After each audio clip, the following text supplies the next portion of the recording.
태화, 사마고무, 진양, 국제상사, 지금은 사라졌거나 명맥만 남아있는 기업들로 한때 국내 신발 산업의 중심축이었습니다.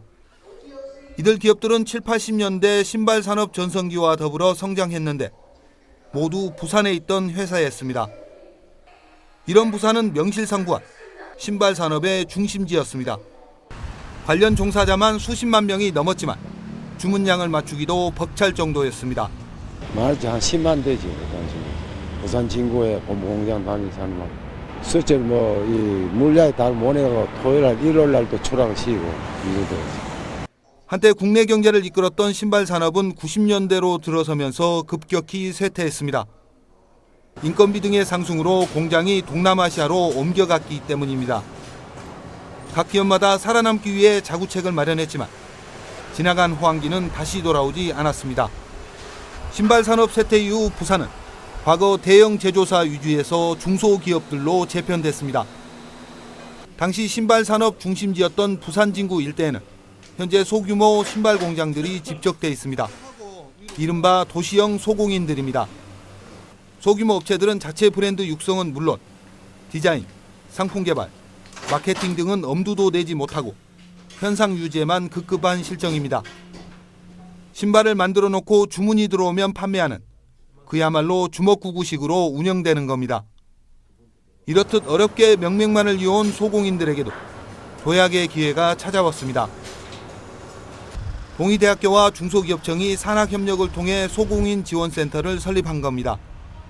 취재진이 찾은 센터에서는 브랜드 개발 회의가 한창 진행되고 있었습니다. 솔직히 말해 좀 이건 아닌 것 같고, 그러니까 이런 포인트를 하나 딱 줌으로써 하나의 뭐 신발 디자인이 또 될 수도 있고. 센터와 연결된 전문가들만 수십여 명에 이릅니다. 디자인과 경영, 회계, 대학 교수 등 각 분야의 전문가들이 포진돼 있고 다양한 인프라가 구축됐습니다. 현상 유지에만 급급했던 소공인들에게도 자신만의 상품, 브랜드 육성에 도전할 수 있게 됐습니다. 동의대 디자인과 학생들하고도 이렇게 디자인을 지금 하고 있어요. 그게 해보니까 좀 어떠세요?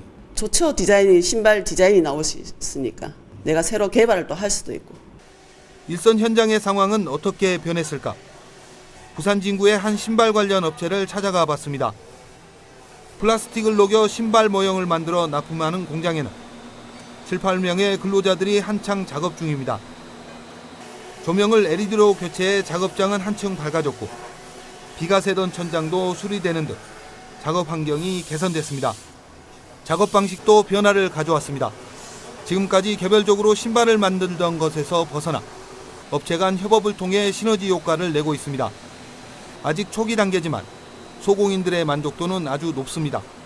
신발 제작하는 과정도 마찬가지고 서로 디자인 같이 교류하면서 신제품 많이 만드는 이런 과정을 서로가 적극적으로 노력할 수 있는 그 얘기가 더 많다는 거예요. 소공인들이 가장 어려워하는 부분 중 하나는 회계와 경영, 특허 출원과 같은 행정 분야입니다. 잘못하면 과태료와 행정처분까지 받을 수 있어 대부분 돈을 주고 외부 전문가에게 의뢰해왔지만 현재는 센터에서 도움을 받고 있습니다. 특히 특허 출원의 경우 수년간 공을 들여 만든 제품이 한순간에 무의로 돌아갈 수 있는 만큼 소공인들에겐 꼭 필요한 지원입니다. 변리사라든지 또는 그런 부분에서 전문가를 이제 많이 소개를 시켜주기 때문에 우리는 이제 그런 부분에는 아주 이제 좀 빠르게 손빠르게 대처할 수 있다. 그 부분에서 엄청난 효과를 보고 있습니다. 수십여 켤레의 다양한 신발들이 진열된 매장. 이곳에 진열 중인 신발들은 지역 소공인들이 직접 제작한 것들입니다. 실제 신발을 만들어 놓고 제대로 홍보할 곳도 바이어를 만날 장소도 마땅치 않은 소공인들에게는 그 어느 곳보다 소중한 공간입니다. 저희 같은 경우에는 이렇게 오프라인에서 저희 제품을 소개할 수 있고 그리고 이제 바이어를 만날 수 있는 그런 접점이 될 수 있기 때문에 상당히 큰 도움이 되고 있습니다. 소공인이 디자인한 시제품은 3D 프린터로 제작할 수도 있습니다. 업체에 의뢰하면 비용도 만만치 않고 제작까지 한 달 가까이 걸리지만 센터에서는 일주일이면 완제품까지 받아볼 수 있습니다. 실제 이런 지원들로 인해 소공인들의 기업 활동 의지가 높아지고 있습니다. 이처럼 기획부터 판매까지 원스톱 지원을 받을 수 있지만 문제는 부산 진구 지역 소공인으로 한정돼 있다는 겁니다. 도시형 소공인의 집적지라는 이 범주를 조금 더 깨워서 광역권으로 해준다거나 또는 정말 힘드신 분들 다 도울 수 있도록 해주시면. 신발 관련 스타트업 채용이 진행 중인 부산 신발 융합 허브 센터 로비. 정장을 입은 청년들이 면접을 보기 위해 긴장된 얼굴로 자신의 차례를 기다립니다. 3D 업종으로 인식돼 젊은 층들이 외면하는 상황에도 과감하게 도전장을 던진 겁니다. 지금은 햇병아리지만 이들의 성장과 함께 부산의 신발 산업도 세계 정상에 우뚝 설 것입니다. 부산 특색이 있는 신발에 대해서 전문가가 돼가지고 부산이 이제 그 세계적으로 유명한 부산 신발하면 이제 부산이 유명한 곳으로 됐으면 좋겠다고 생각이 들어가지고. 신발 산업 활성화 과정에는 많은 어려움이 따르지만 젊은 층의 외면은 가장 큰 걸림돌로 지적되고 있습니다. 부산의 신발 산업 구조는 연구 개발로 바뀌고 있지만 어렵고 힘들다는 인식에 청년 구직자들이 기피하고 있는 겁니다. 부산시도 이런 문제점을 인식하고 개선의 노력을 하고 있습니다. 정부 예산을 확보해 신발 스타트업과 청년 구직자를 연결해주고 관련 교육 과정까지 개설했습니다. 젊고 감각적인 인재들이, 청년 인재들이 유입이 필요합니다. 3D 프린팅 기술이라든지 스피드 팩토리 그런 기술들까지도 포함하고 있는 과정들입니다.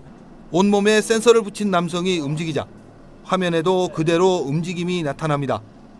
24대의 카메라가 MRI처럼 움직임을 분석합니다. 신을 신었을 때 근육의 움직임은 물론 신체에 미치는 충격까지 수치로 측정됩니다. 부산 신발산업진흥센터에 구축된 신발성능평가센터입니다.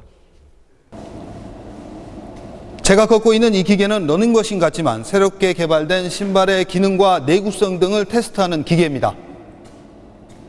정부와 부산시 예산으로 구축된 센터에서는 러닝화부터 각종 스포츠, 등산화의 성능을 측정할 수 있는 설비와 환경이 구축돼 있습니다. 올해 9월 본격 가동을 시작한 센터는 현재 한국 제품 인정을 신청했는데 인정을 받으면 국제 품질 인증까지도 가능해집니다. 첨단화된 시설과 인프라를 기반으로 해외 시장 개척에도 적극 지원하고 있습니다. 현재 부산의 신발은 동남아를 넘어 미국과 일본 등 다양한 국가에서 인기를 끌고 있는데 활발한 해외 마케팅 덕입니다. 이런 활동들은 국내 신발 산업이 옛 명성을 되찾기 위한 필수 요소입니다. 미국, 일본, 동남아, 베트남에까지 신발을 마케팅할 수 있는 기회를 열어드리고 있습니다. 정부와 광역단체 목으로 여겨졌던 신발산업 활성화에 기초자치단체도 나섰습니다. 부산진구는 신발산업진흥센터와 협력해 신발거리 조성을 추진하고 있습니다. 부산의 신발을 알리고 지역의 명소를 만드는 2마리 토끼를 잡겠다는 전략입니다. 이처럼 정부와 지자체, 학계, 기업의 노력이 이어지면서 암울하기만 했던 신발 산업도 점차 밝아지고 있습니다. 이런 지원과 함께 과거의 실패를 반복하지 않기 위해서는 R&D 구축에 역량을 집중해야 한다는 것이 전문가의 조언입니다. 제일 중요한 것은 R&D입니다. 이제는 과거의 실패를 발판으로 해서 우리나라도 신발 산업을 R&D에 집중화하는 전략이 필요하다. 각종 지원과 정책 도입으로 재도약을 시작한 부산 신발 산업. 과거 생산기지에서 신발을 창조하는 도시로 탈바꿈하면서 메이드 인 부산 신발이 세계를 누빌 날도 멀지 않게 느껴집니다. 헬로티비 뉴스 김한식입니다.